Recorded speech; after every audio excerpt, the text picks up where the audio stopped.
Do you want to know why it's fantastic that Hillary was not voted in as president? I'll tell you why.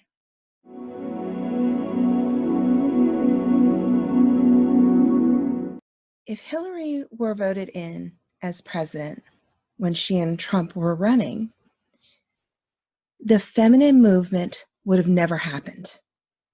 As a society, we would have become more complacent and we wouldn't question what's going on in our world.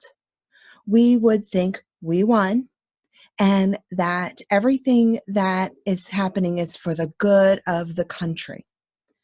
But what's good for our country is for us as spiritual beings to take a really close look at ourselves. And how can we do that?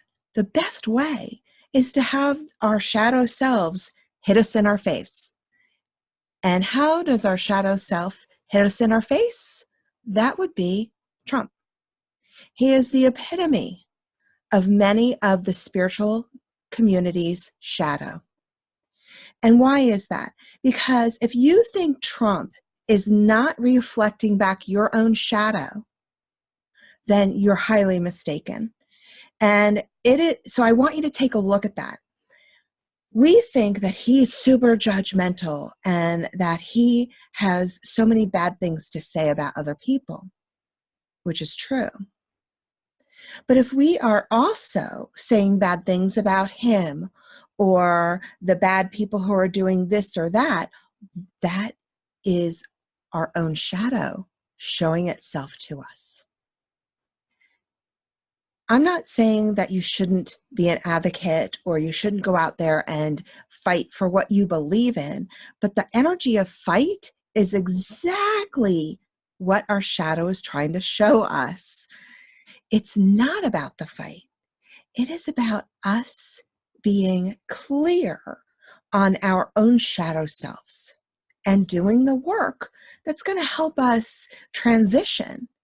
Because if we become super complacent and we don't look at ourselves really deeply and without fear, if we look at ourselves without fear, then we are actually going to expand the consciousness as a whole. And because seeing the shadow self really hit us in the face is a gift. And next time you want to judge something about Trump or anyone else for that matter, take a good look because that's your shadow.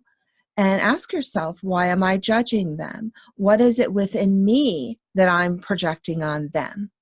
And I know many people will say, well, they're bad people. I believe that the universe is absolutely perfect and there are no mistakes.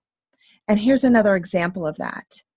As we have come in through this last year, the feminine movement has been really strong. And the feminine energy is trying to push its way out of the ground, like that seed that's trying to force its flower up. And why is that? Because if we did not have our shadow in our face and the masculine energy trying to push its agenda, then we wouldn't look at the feminine energy. But the problem is that the feminine energy that's happening is another aspect of the masculine energy disguising as feminine. And what I mean by that is masculine energy is very grounding, it's very structural, it's very action driven and, forceful. The feminine energy is actually really intuitive, it's very compassionate, and it really looks at the depth of ourselves and it moves in a cycle, right? But if we are trying to change the world through masculine energy of fighting, of forcing our agenda, then we're not utilizing the feminine energy in a way that's more balanced. So I'm not saying don't, believe in what you believe, but also you want to look at It's not about just believing what you think your beliefs are. It's about looking inside. As spiritual people, our evolvement only happens when we look at ourselves deeply and we aren't afraid to see the stuff that we don't necessarily want to see about ourselves. If we want to shift energy on our planet, we have to collectively, as a consciousness, come together with a vibrational frequency higher than the frequency that is here now. So if you are trying to shift into love as opposed to hatred, you can't meet hatred with hatred in order to shift the energy.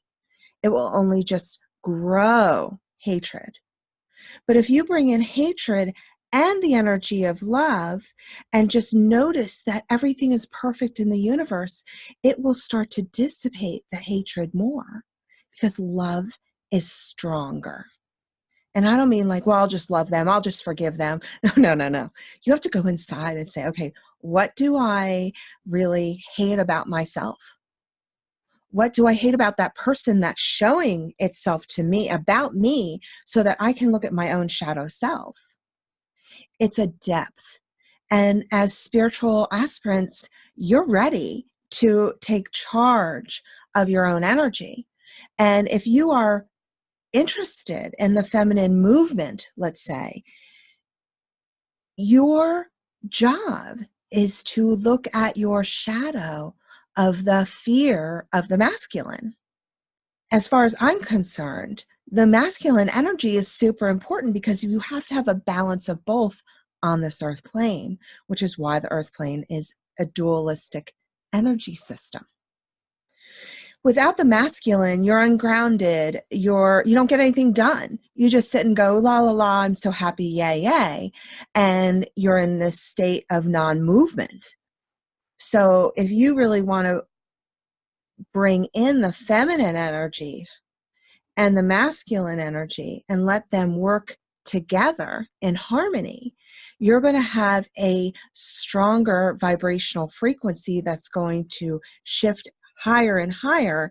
And then collectively, as we all work together in a collective energy system with the balance of masculine and feminine, we're going to change the frequency of the consciousness of the people on earth, including the ones that you, quote, don't like. This may sound a little difficult or may not be something that you can necessarily do in the moment, but hey, all I'm asking and all spirit is really asking is for you to start looking at your own shadow, because therein lies your transformation. And if we truly want to transform this earth plane and the consciousness of the humans on the earth plane, it's up to you to transform yourself. I want to love and help you with that. So there are so many ways to do that. And the best way is to look at yourself really clearly. Much love. And I know you can do it.